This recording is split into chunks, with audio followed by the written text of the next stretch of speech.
Welcome to commerce academic zone.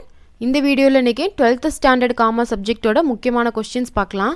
நான் புக்கில் இருக்க லாஸ்ட் 5 யூனிட்ஸ்க்கான எல்லா லெசனுக்கான இம்பார்ட்டன்ட் கொஸ்டின்ஸும் கொடுத்துருக்கேன்.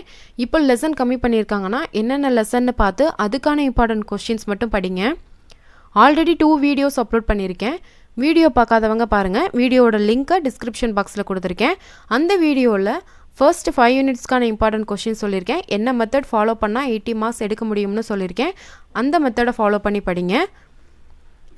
இந்த வீடியோவில் லாஸ்ட் 5 யூனிட்ஸ்க்கான இம்பார்ட்டன்ட் கொஸ்டின்ஸ் பார்க்க போகிறோம். நிறைய பேர் இந்த வீடியோ அப்லோட் பண்ண சொல்லியிருந்தீங்க. இதை மட்டும் படித்தா போதுமான்னு கேட்குறீங்க. கண்டிப்பாக போதாது. லாஸ்ட் வீடியோவில் சொன்ன மெத்தடை ஃபாலோ பண்ணி படிங்க. அதோட இந்த கொஸ்டின்ஸும் கொஞ்சம் கான்சன்ட்ரேட் பண்ணி படிங்க. அதில் நீங்கள் என்ன லெசன் செலக்ட் பண்ணுறீங்களோ அந்த லெசனில் இங்கே நான் கொடுத்துருக்க இம்பார்ட்டன்ட் கொஸ்டின்ஸும் சேர்த்து படிங்க.